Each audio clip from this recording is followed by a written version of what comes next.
Hello, this is John Specko, and I'm going to be going over the second part of my Call of Duty Ghost sniping guide. In this part, I'm going to go over techniques and strategies that you can apply on top of the first video.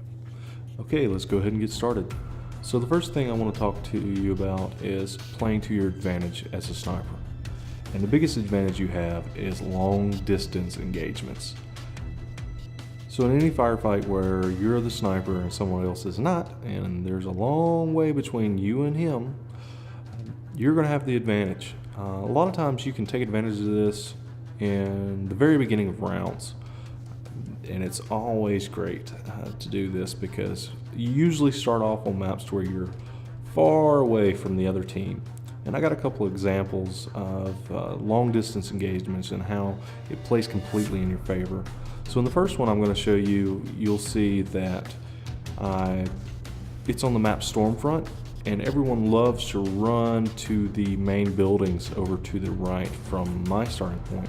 And I take advantage of that by popping out, and if these people, aside from that one person that is a sniper, had been snipers, I probably would not have been able to get the kills I got. In the next example, you'll see this is a pretty long distance shot. I have to zoom in on the third zoom, and I do this all the time because whenever I know someone is up in that second floor building all the way across the map, I know I can go right here and tag them every time, and they have no chance of knowing about it. And moving on to the next thing, I want to talk about avenues of approach. And avenues of approach are very important.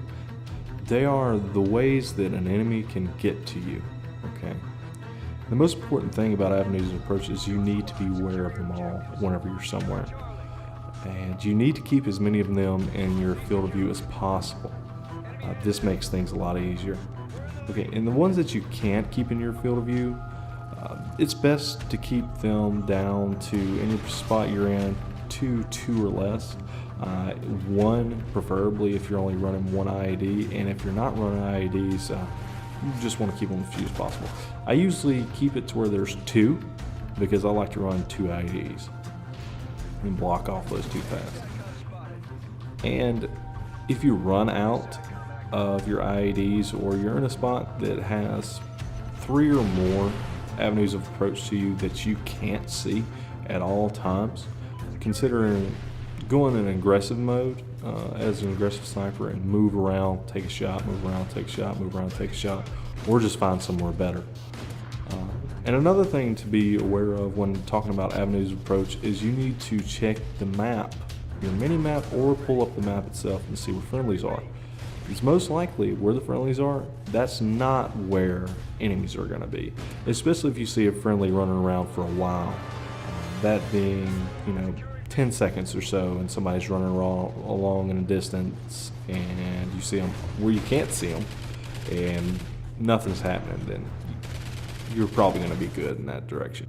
Another thing I want to talk about is manageable sight picture. This is very important. This is directly related to how difficult a shot is going to be. Now, the smaller the target is, the larger the target is in relation to your sight picture, to a point, it's going to be easier to make that shot.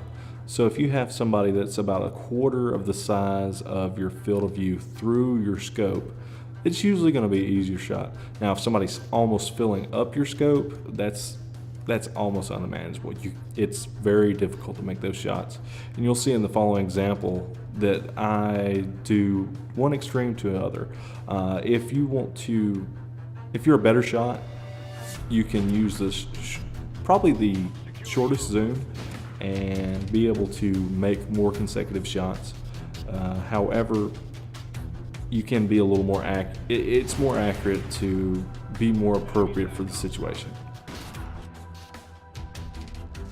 Another thing I will talk about is a narrow field of view, okay, and that is very, very useful when it comes to those more difficult shots, or to the point to where you're just going to kill every single person that comes through your sights. And it makes it pretty easy if you use a narrow field of view, and that is that you take advantage of a spot or a field of view that somebody has to walk through to get to you, but nobody else can see your back, your side, anything like that. It's just going to be you looking dead where somebody's coming. And it always makes for easy shots, and I'll give you an example right here. Now, this is going to be a up-close shot, but you can also use this for long-distance ones to protect points like right on top of a B cap or something like that. Another thing to keep in mind is you really want to replace your secondary whenever you get a chance. Almost every case, a primary is going to be better than a secondary, aside from, you know, some crappy shotguns and stuff like that. But you don't want to run way out of your way out into the open to where you're just saying, hey, shoot me, and replace your secondary. You just want to hold on to it if you have to go way out of your way. And the last thing I'm going to talk about is peeking. Peeking is a term I'm using for multiple things. I'll go more in depth later on in another video. But the main thing is you don't want to expose too much of yourself from cover or concealment while trying to make shots or scan an area.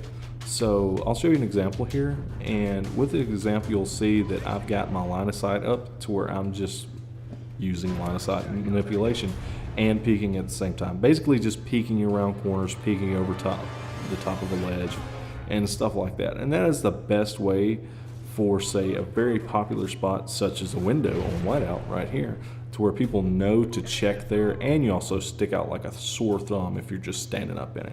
And this is a good way to use it and get the kills you can get through a high traffic area and a large part of the map without dying very fast. Alright guys, this wraps it up. I hope you liked it. I will be putting out another video. I think I'm going to do the setup guide as far as you know, your class loadout, what type of physical setup you need to use as far as how to sit, when to play, when not to play, things like that, like I did for not Ghost, but Black Ops. Alright guys, follow me on Twitter, Twitch, subscribe, comment, rate, all that mess. I plan on running streams on a schedule here pretty soon. I have been streaming quite often, and also I've been playing a lot of Elder Scrolls and more Titanfall, and have kind of dropped the ball on Ghost a little bit, but I'll be wrapping back around to Ghost and Titanfall once I get max level on Elder Scrolls. Alright guys, have a good one.